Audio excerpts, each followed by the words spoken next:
Call the meeting of the Community Health and Safety Committee to order. First on the agenda is public comment. Anyone from the public wish to speak this morning? Please approach the podium. You have 3 minutes.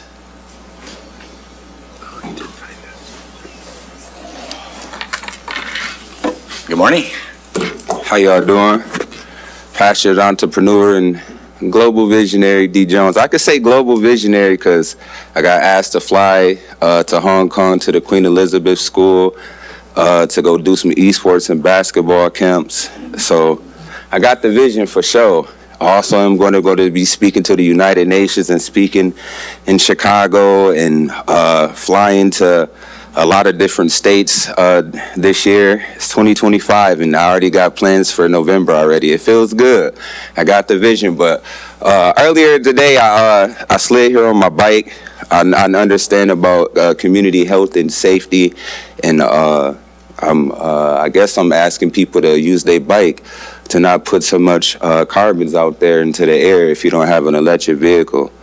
I'm not asking you guys to just not drive your car, but it'd be a healthy thing to use a bike. Yesterday, I rode my bike to the school board, and I stay over here on the west side. So definitely, guys, I'm a pretty healthy person, and I'm asking my community to start utilizing their bike. Also, just educating people on esports and gaming, because I'm actually glad about these esports activations I'm going to be doing in partnership with our school district, because there is a physical fitness aspect to gaming. People just don't sit around and sit in the basement and things like that. But when you get to these collegiate and high school programs, you actually have to work out. They probably ain't going to be as strong as D. Jones being able to do 45 pull-ups, but they still got to be able to, have that type of physical fitness and some kind of strength. So I'm just very excited because I know I'm a very strong individual. I'm a very strong advocate for my community, and I'm a passionate human being, and I just love that I'm alive. I recently just slid off the stuff like I-90 and crashed into a rail and I almost died, but I'm still here alive, and I'm just thankful to be able to speak in front of y'all and give back to my community, because I wasn't driving, and it's crazy when it feels like your life is flashing before your eyes and you don't have control over the wheel. And so I'm just thankful to be alive to speak to y'all, to give back to my community, to lead, to pioneer. I can't wait to go speak to the United Nations with everything that's going on with food insecurities and just the lack of food across the nation. People starving. You see pictures of people in other countries and their ribs are showing and they ain't got no water or no shelter or no good food. Like, I'm just thankful to be able to go speak, because I know I'm going to give a fire speech at the United Nations that's going to empower a lot of people and hopefully spark the passion and love that they have and goals that they have. Because I'm a person that lived in poverty, that grew up on Social Security, that done a lot of beautiful things, and I got accepted in the Harvard. So I don't look like I should be doing these things. Thank you. Thank you. Anybody else? Okay. Seeing none, we'll move on to agenda item number 3, which is our presentations. We have our first one will be from the Kent County Community Action. It's a performance measurement review by the director, Gustavo Perez. Good morning, Gustavo. Good morning. Glad to have you. Thank you. Thank you for having me here. We're going to get started. First, I'd like to just thank all of you for allowing us to be here today to talk about some of our successes for 2024 and some things that we're excited about in the future. But I want to take this moment real quick to introduce my team. With us, we have our Community Development Program Manager, Chad Kaufman, our Emergency Services Program Manager, Cherie Gillespie, and our Senior Services Program Manager, Rachel Kunith. With us right now, not today, is our Office Administrator, Ashley Huey. She had a emergency with her kiddo, so I always say family first, so we'll make sure she watches the video afterwards so she can tell me how I did. So let's kind of move on here. I believe right arrow. So just to kind of give you an overview of what we're going to talk about is who we are, some of our strategic goals, our key performances, what our community impact has been for 2024, where we're headed, what we're excited about, and some challenges and potential solutions that we're going to be facing this year. So to start, our mission is to assist Kent County individuals, families, and communities to achieve lasting and economic security. We do this with 4 major program areas. We have our community development arm, our division, which focuses on leveraging federal dollars, our HUD dollars, into the community. We do this with public infrastructure projects for our townships and villages, municipalities. This can be parks, water mains, street repair. This can be a multitude of projects. We're really excited about getting more dollars into the community. We have public service support. These are our nonprofit partners, anything from transportation, potential senior care. There's also fair housing that we invest in. These are dollars that go straight to community organizations that work hand in hand with us to support the community. We also invest in affordable housing. We right now have an RFQ that went out for $1.5 million for affordable housing projects. We also have a really robust home repair program, which focuses on preserving our housing stock. This is home repair. We're also doing lead reduction. We're building that program now. And so that's our community development in a nutshell. Our emergency services arm, which Cherie oversees, focuses on rental assistance, utility assistance, direct assistance to folks in need.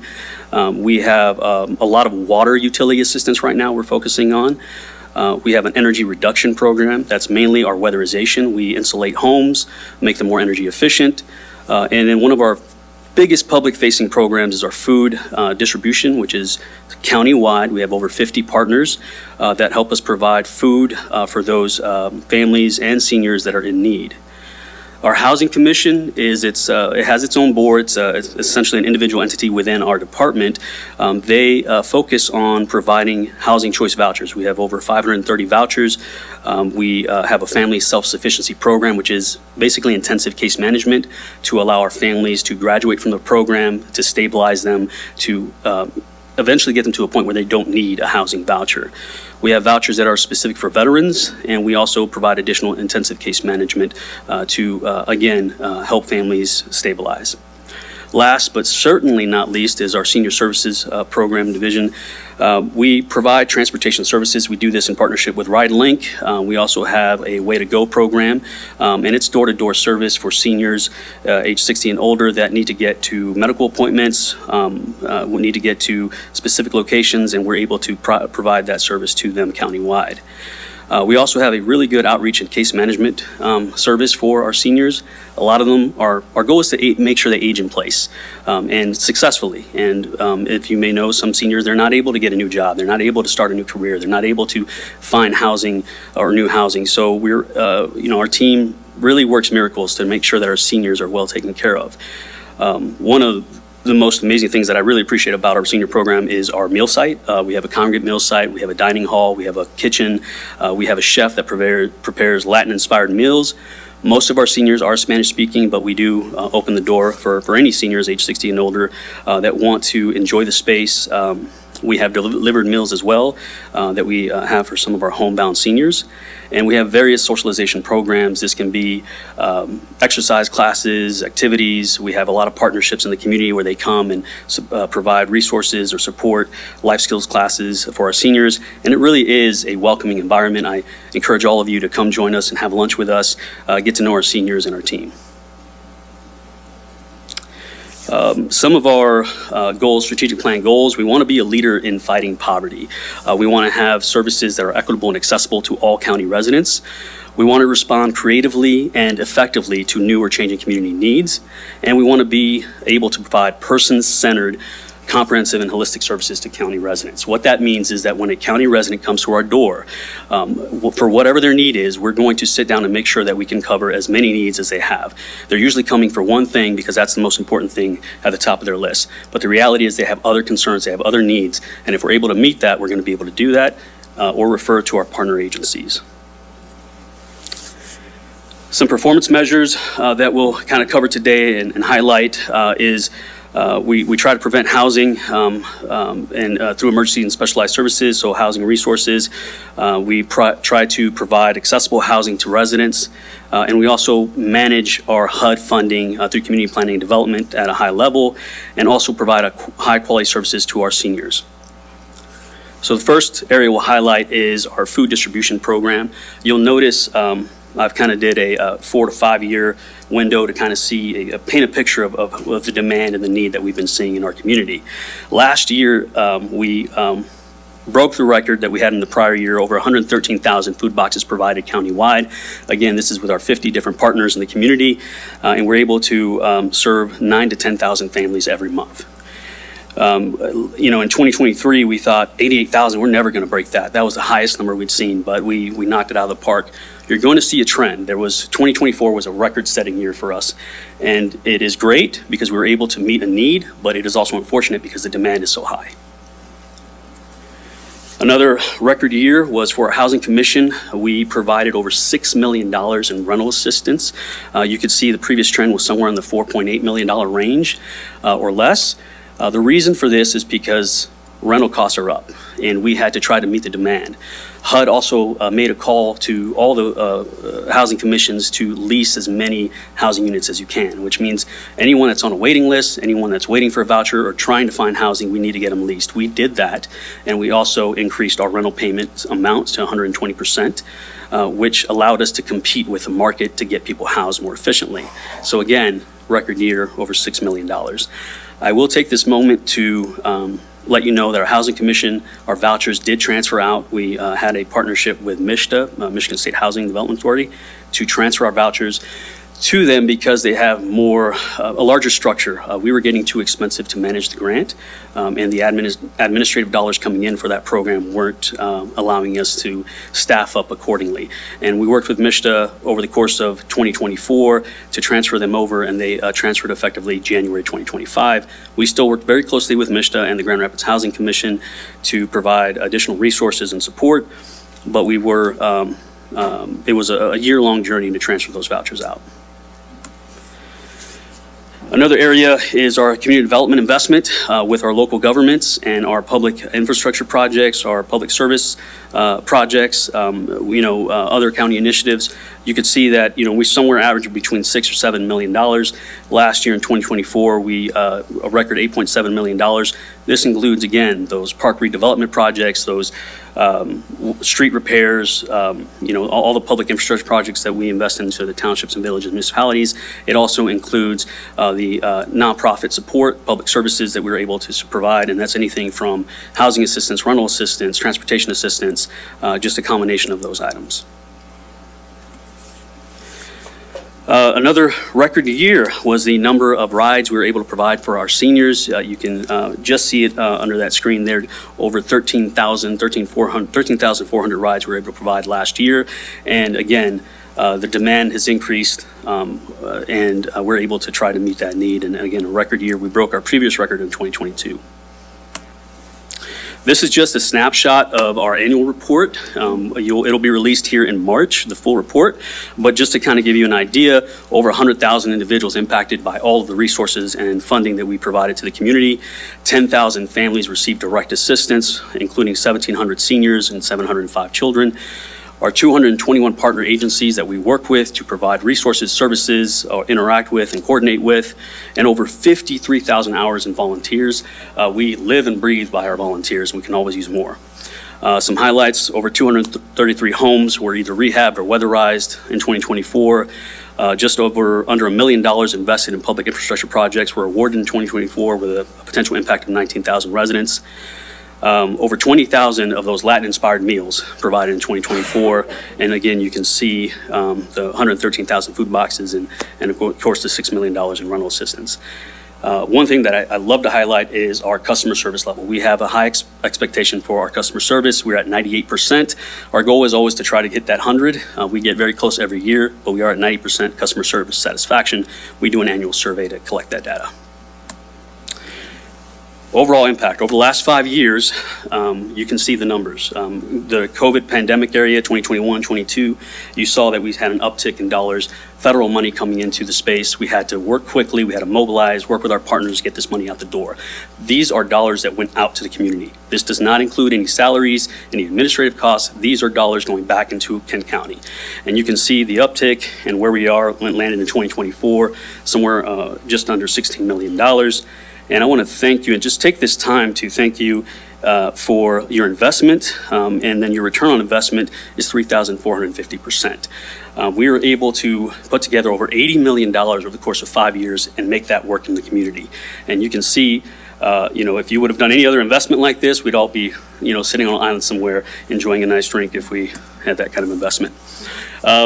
Our community impact, some of our partners, some of the agencies we work with, organizations at a high level. Wendy Randall sits on our board. She's our vice chair of our advisory board.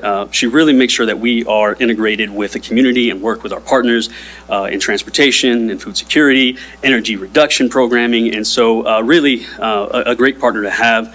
I also serve on the steering council for the Coalition to End Homelessness. That's where we talk about at a high level, if you read about the 100-100, the homeless response system, really trying to design and think outside the box. So very much involved in those conversations. A lot of that work stemmed from our work with Housing Kent. We have an eviction prevention pilot that's happening right now with United Way, leading that change. I'm a vice chair on that committee. And then the homeless response system, we've been working, again, at a high level on redesigning and rethinking what that space could look like. And then some other partners that we're involved with at the state and national level. We are a community action agency, but we also do more than just what community action has, but we are part of the state network. I'm on the board for the state network for community action. And I want to take this moment to just mention that this summer, the state conference is happening in Grand Rapids, right in our backyard. And then the national conference for community action is happening in Detroit. So it's going to be a big year for Michigan, a big year for Grand Rapids. And we're going to be part of all of that here this year. One really big thing for 2024 is when we, earlier in the year, we released our impact video. We had, the governor's office reached out and just said how great it was. It's a real impactful video. I encourage all of you to visit our website and watch the video. It's about 3 minutes. I didn't want to play it here because I knew we might have issues with technology. But I also want to take this moment to let you know, just because I know, just to let you know a little bit about, I've shown you some numbers, I've shown you the impact, I've shown you the dollars, but I want to tell you about the people we serve. I want to talk about, an individual, I'm going to call him John. John came to us because his home in the winter was very cold and he wanted to get his home weatherized, but he couldn't. He needed a brand new roof. So we had to come to John and tell him, John, I'm sorry, John, but we can't fix your roof and weatherize your home. You need a new roof, and then we can come in and weatherize. We were able to braid our dollars. We worked with our repair program and worked with our other dollars that we had in our department to get him a new roof. And then we were able to come in and weatherize his home. And John just reached out to us over the last few weeks just to thank us because now his home is warm. His home is safe. His home is now going to be more energy efficient. He's going to be able to afford his utilities. I want to talk to you about Tyrone Township, Kent City. They had a lot with an abandoned building, and it was an eyesore, and it wasn't really anything they can do with it. Our community development team went down there to meet the folks at Kent City and Tyrone Township to talk about investment through our community development dollars, and we had a ribbon cutting to demolish the building, and now they're prepping that space for a park that's going to be in a community, and they have plans for a future library. So we're building communities, we're impacting lives. I want to talk to you about one of our seniors that recently came to us with a concern with the Social Security office. There was a $10,000 overpayment that they were going to be responsible for, and they were really worried, how are they going to cover this? They don't have the additional income. That's something that we're stressing out about. Our team met with them, talked through them, went through all the documents, went to their Social Security appointment with them, and was able to advocate, and I believe it was eliminated, the $10,000 was eliminated. They were not going to be responsible for it. It wasn't their fault. And so we were able to resolve that situation. So again, these are people that we see every day and the impact that we have. Walk for Warmth. It was this Saturday. We had it. It was an amazing event. We had great weather. We had Al and Jenny James joined us. Several Kent County staff were also there. We had a lot of members of the community were there. We raised over $8,000 in one day. We had some sponsors. We had walkers. We had families out there. It is our signature event. It is our biggest event of the year. And every year it's grown over the last few years, and we want to continue to do that. I encourage all of you to join us next year for the walk. We'll be having it again in February. I also encourage you, if you weren't able to make it, there's a donate button right on our website if you happen to find yourself visiting that and making a small donation. All of the dollars raised for Walk for Warmth go right back in the community. That ensures that we close the gap on folks that are not able to meet or receive services. These are families, working families, usually that are $1 over income requirements, and they don't qualify for any federal or state funding. We're able to close that gap and use our flexible funds to ensure that they keep their homes warm in the winter and cool in the summer. And they don't have to make a hard decision on whether they're going to buy groceries or they're going to pay their mortgage or rent. We're able to resolve that for them. So where are we headed? What are we excited about? Well, we're excited about continuing and investing in our people. We have been on an organizational culture change. Organizational culture is not a destination, it is a journey. And we have been making large leaps and steps to ensure that our team feels welcome, appreciated, that they have a voice at the table. I have a very good participative management approach. I don't make any decision on my own. It's a team effort, and that's why I wanted to recognize my team, because I have the best team, and I'll say that every time. We also invest in a lot of their training, so we have more staff in leadership development, more staff in employee training opportunities than we've ever had, and we're going to continue that. Some things that we're excited about this year is more access and equitable programming. We're going to do a universal intake model. We've looked at particular software. Al, we did that lean program, which helped us figure out, hey, what are some things that we can kind of look at and improve? This universal intake model stemmed from that training. And it's going to allow us to braid our services better. It's going to allow us to see everything at the front end and ensure that we're collecting enough data to be able to make decisions to provide services in a more timely fashion. And we're also going to look at some strategic planning, which we're kicking off here in 2025, to allow us to look at all of our funding and where we're headed over the next 5 years with our grant funds. Preservation of housing, lead hazard control, reduction, weatherization, home rehab, contractor and workforce development. This is where we're heading. This is where there's a lot more state and federal dollars, hopefully federal dollars, that we're able to look into and continue to expand. We have a really good, robust team, and we have a lot of partnerships that we're excited about. But we're going to braid these services a little better because we want to make sure that when we go into a home, we can make it more energy efficient, we can make the necessary repairs, we can take the lead out, and then we can also make sure that we're preserving a housing stock at a higher scale or higher level. Some challenges and potential solutions that we have. It's still been a kind of a journey with contractor development. We're always looking for good contractors. We have a new flyer going out for everything that we have to do with community development and weatherization. We have some rising housing costs. That's nationwide, and so we're trying to figure that out as well. Our transportation program, though it's top-notch, one of the best programs, we do find it challenging for affording that transportation, and the operating cost for that continues to grow, and the demand continues to grow. A lack of flexible funding, though we were excited about the $8,000 that we were able to raise, it's not enough. We need more. And then also talent recruitment, I think we're at a better level now. Some of the solutions we've kind of implemented or looking into are more contractor engagement and training. We're going to be hosting some things at our facility at 121 Martin Luther King, partnering with several agencies, partnering with the state to bring in contractors to make sure they understand the programming and how they can work with Kent County to get this funding out and impact homes in Kent County. Strategic planning, as I mentioned, you're going to be receiving emails, you're going to be receiving information on forums so that you can take part. I want to hear from you. I want to hear from our community stakeholders, organizations, so that we can make plans on where our federal, state dollars are happening.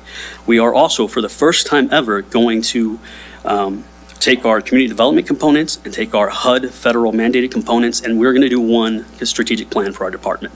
This has never been done, and I will say it's going to be expensive, but it's going to be done right. And so we're really excited about that. Creative recruitment, we have changed our job descriptions, changed titles. We've looked at better ways to really get to the folks that really want to be here by changing our messaging. You know, help us make an impact. It's not just a job. This is a calling, and we're trying to help people. And I will always say this, our bottom line is the people we serve. I think that's it. Any questions? Well, thank you, Director Perez, for that overview. A lot of information there and a lot of great work going on all across the county, so appreciate that and your team. I did want to recognize Commissioner Oliver King is here on the front row. I think she sits on your board, She does, representing yes. the board. What other commissioners? So Commissioner Morales. just decided, thankfully decided to be our governing board chair. Oh, great. And so she stepped right in. Thank you, Commissioner Morales, for your Yeah. service there. Yes. And is that the only two commissioners on Yeah, your board? Commissioner Womack is also. Commissioner Womack, great, awesome. We'll look forward to their service on the board as well. Any questions from commissioners? Commissioner Bujak. Thank you, Chair.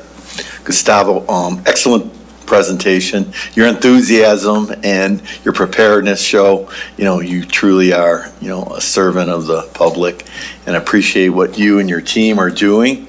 And in your delivery this morning, you were talking about a chef and a kitchen and food, and then you also invited us to come to have lunch and dinner. I'd like to take you up on that offer. Absolutely. Come over and just, see what you're doing and try out that little food, a little bit of that food. You said it's of the Hispanic Yeah. flavor? Yeah, Latin-inspired meals, a lot of our. Latin-inspired meals, that sounds really good. Yeah, it is really good. It's like, I jokingly say, I feel like I'm walking into my grandma's house, Nice. But very good food and a great team there that we have. Well, I'd like to take you up on that offer. Thank you very much. Please. Thank you, Commissioner Bujak. Commissioner Hennessy. Thank you. Yes, your senior millage programs, which include the Latin-inspired meals, are very effective. Of course, we have the contractual means to double-check all the numbers and the statistics on this. And so, yes, it's all very good, and it does include some home improvements and weatherization in that as well. And you usually do spend out your funds. I think the transportation is one that has overall been a problem in Kent County, and so we're really, I'm pleased that you're still providing some transportation assistance to people. I am really concerned about this moving all of the housing vouchers to MISTA. And I'm curious as to how you will continue to work on housing with the city in MISTA, which you referred to, and how you are going to assess the effectiveness of this transfer. What kinds of metrics are you going to use to assess the success of this? So one thing, this was a kind of a long process to kind of figure out. It wasn't a quick decision. We worked with the fiscal team, finance, to figure out, the feasibility of keeping the program. We looked at, I have a background in finance, and we must have run 30, 40 different scenarios on how we could try to sustain this program. But the reality is that if we kept going where we were headed, we were going to get to a point where we were going to be forced to make a decision. So we decided to be a little more proactive and make a decision in a timely fashion and work with partners to ensure a smooth transition for our clients and our landlords that we work with.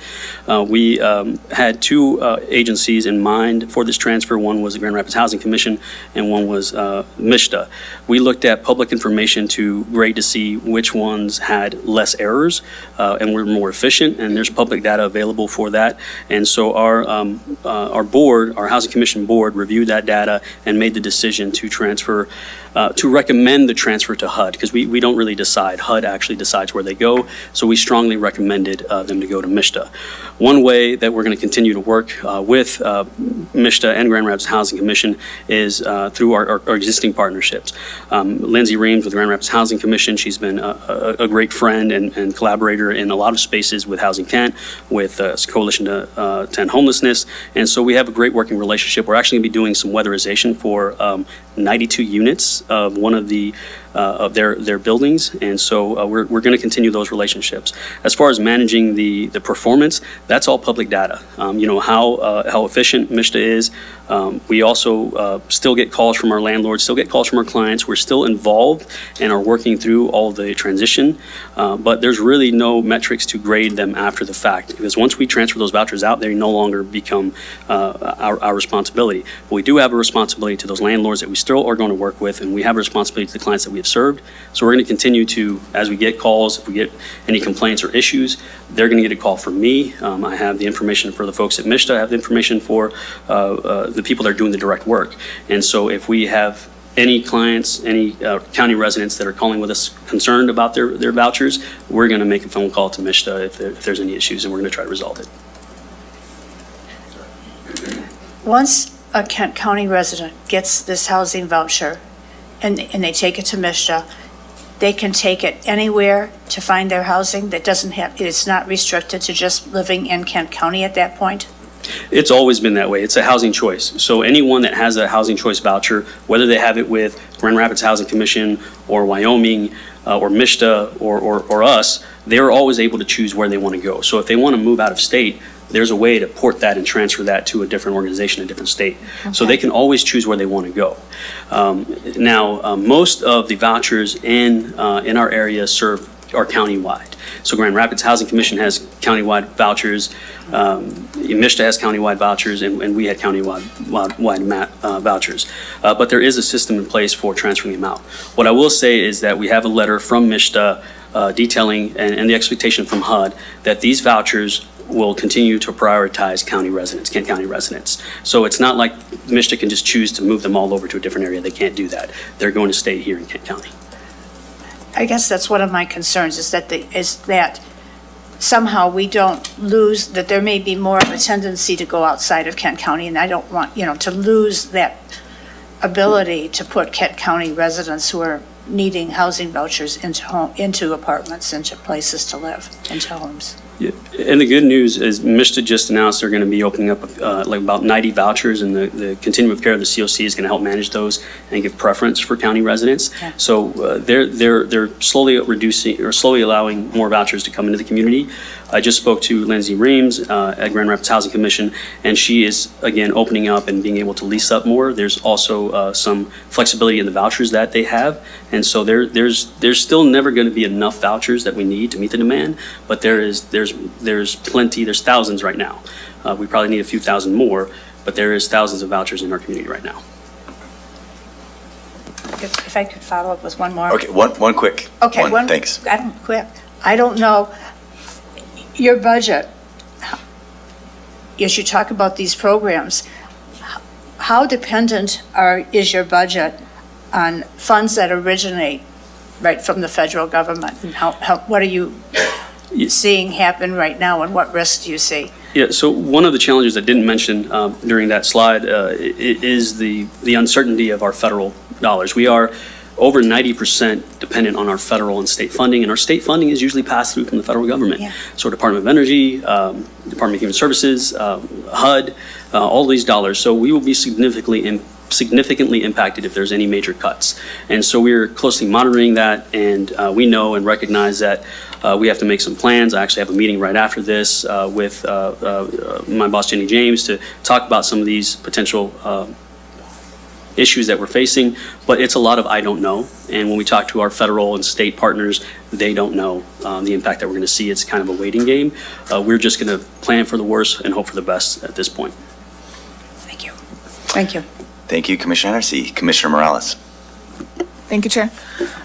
Just another part of the I don't know situation. I was just reading yesterday that the Department of Housing and Urban Development will be cut 250 people down from 936. So outside of the federal cuts, I'm guessing there's going to be a lot of processing and wait times for a lot of that money to be drawn down. And that combined with like Walk for Warmth still fresh in my mind, I'm wondering if there's a way we can engage in more fundraising efforts, or do you think we just can't make up that difference? One thing that I do know that our partner United Way is focused on a relief fund that I believe they're going to be announcing, and I think that's going to be important, especially for a lot of our nonprofit partners. But we don't know. I mean, I talked to some of our partners, and philanthropy is not going to be able to give $1 million or $1.5 million to every agency. It's just not going to be possible. At least we don't think it will. But we need to advocate for that, and that message needs to be heard loud and clear. That when these federal dollars, even if we're not able to draw on this money, and it's dragged out, maybe there's not enough HUD representatives to help us get these draws in and get the funding back that we need in our community. Even a month or two could significantly impact any organization. And so I'm going to be a huge advocate for our philanthropy and our donors to step up and try to help us still meet the demand of those folks in need during this time. Okay, thank you. I don't see any other questions. So again, thank you, Gustavo, for your presentation. Appreciate all the information and keep up the great work. Yeah, thank you for having me. Thank you. Okay, we'll move on, shifting gears a little bit. We have a presentation by Janelle Vandergrift, the Partnerships Manager for the Kent County Food Policy Council. Welcome, Janelle. Thank you. And we're just getting you set up here. And just proceed when you're ready. Will do. Thank you.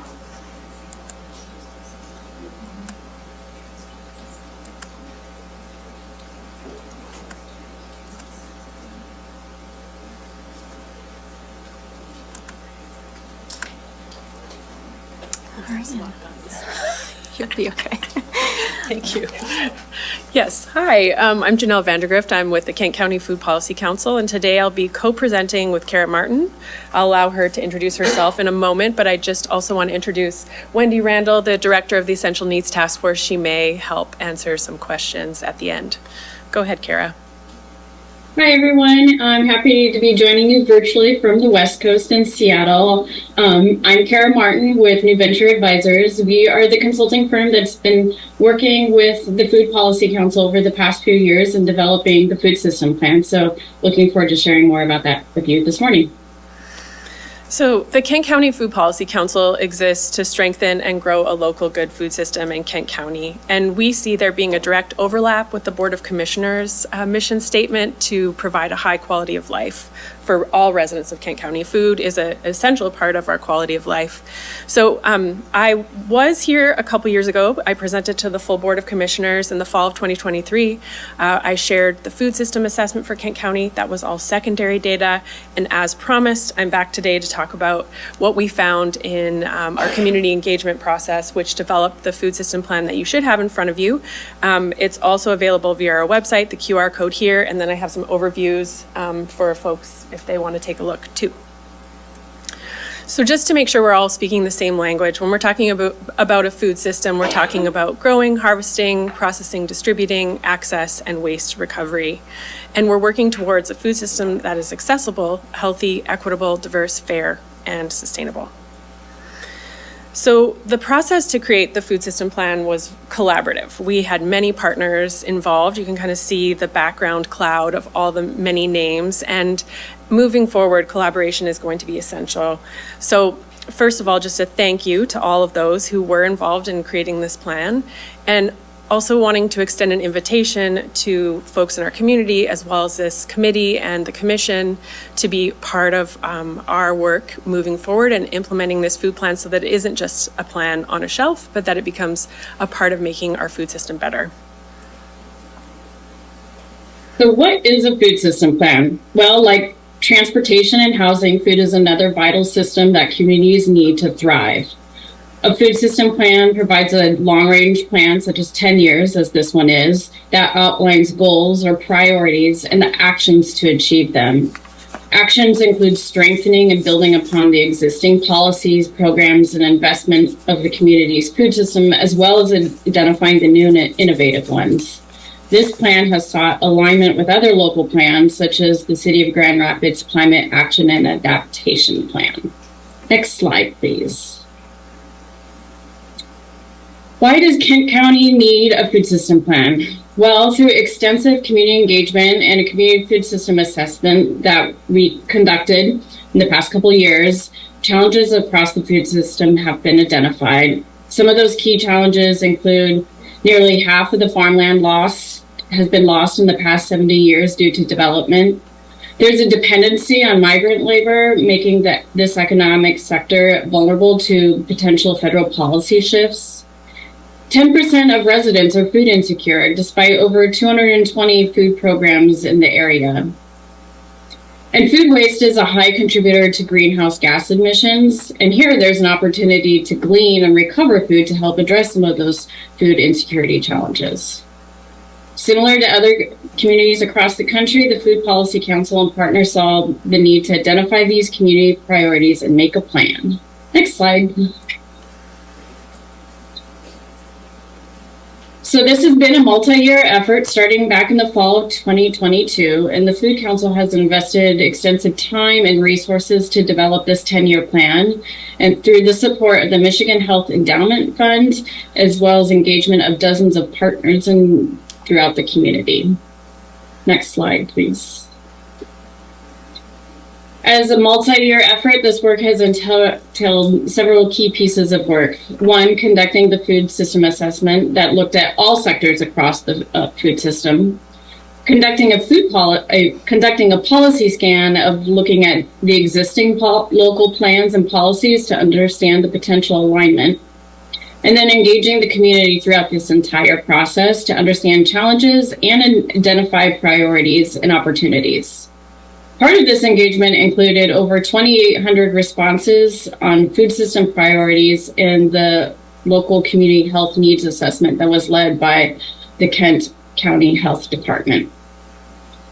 MVA sees this plan as an exemplary model for other communities starting to develop a food system roadmap. And with that, I'm going to pass it back to Janelle, your local expert and guide to the Kent County Food System Plan. Thanks, Kara. I'm going to make a bit of a risky move based on what Gustavo just said, but we're going to try to show a video that just is less than a minute, and it just is an overview of the plan. The Kent County Food Policy Council formed in 2021 to advocate for and promote a good food system. We eat every day, and how we get our food matters. So, we asked our community to help us build a food system plan for Kent County, and here are the 5 big picture goals. Access to healthy food for all, investment in a thriving local food economy, reduction of our food waste, protection of our soil, water, and land, better coordination and education around food. Dig deeper into how we make this happen by visiting our website. Join us in creating a food system that everyone in Kent County can savor today and for generations to come.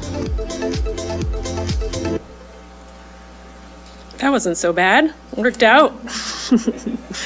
Oh, but then now I have to somehow make it present again. I think I can do that.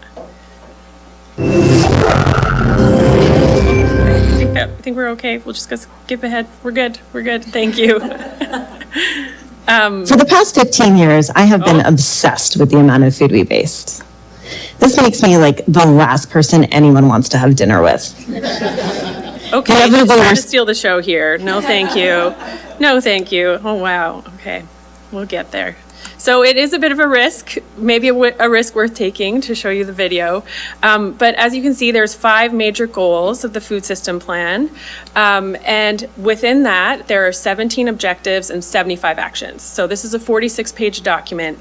We're just going to try to give you a quick overview of certain actions from each different goal area.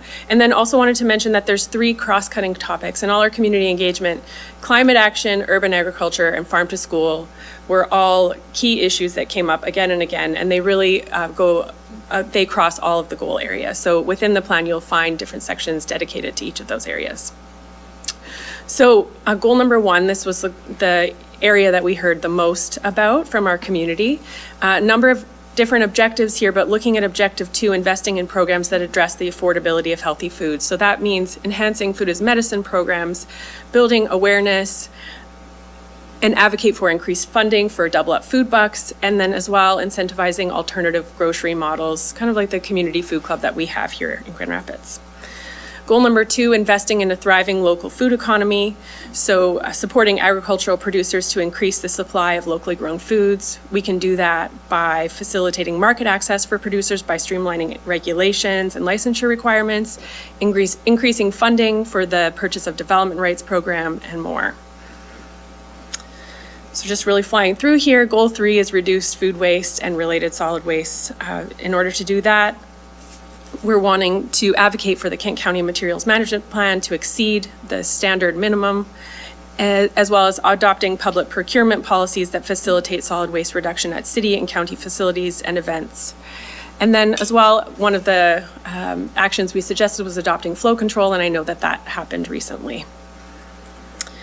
goal number 4 is protecting and regenerating our soil, water, and land. So in order to do that, we need to protect our agricultural land. I know we have, the county has the Agricultural Land Preservation Board.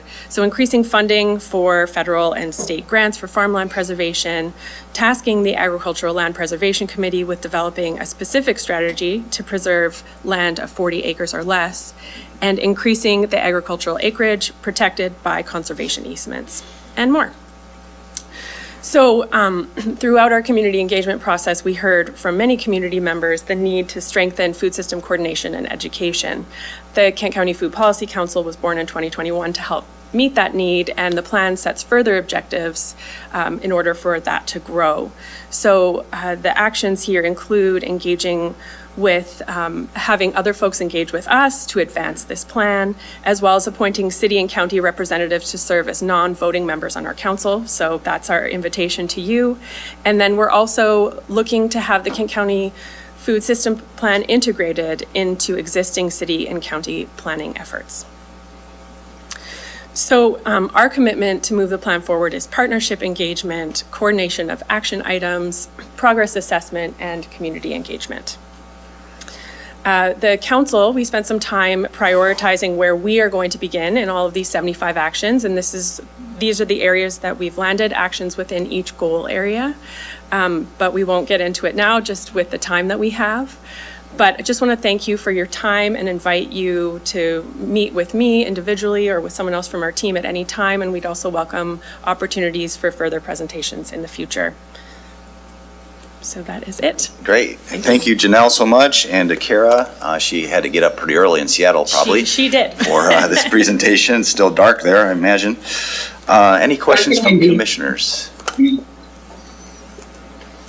Commissioner Bujek. Thank you, Chair. Just a quick question. Where are your offices located? Are you here in this building? Yes. No, not in this building. So we are a committee of the Essential Needs Task Force, and we are housed within the United Way, so right down on Commerce Ave. So we are not a part of government. We are a separate agency. Okay, thank you for the invitation. Wanted to find out where I could find you. Please. Yes, I have cards with me, so. All right, thank you. Commissioner LeGrand. Thank you, Chair. Thanks for coming and presenting. I know this has been a long time in the works. And I just want to say that I'm sure that a lot of people will find specific ways that they, points of engagement where they say, oh, yeah, I'm really interested in that part of it. And I'll just say that one of my interests is the advanced, notions of advanced composting or countywide composting, or I just see enormous possibilities there, and flow control can certainly be part of that. So excited to see what might happen and come from all of your efforts. Thank you. Thanks. Appreciate that. Thank you, Commissioner LeGrand. Anybody else? Okay, thanks again for being here this morning. Thanks for your great presentation, and keep up the great work.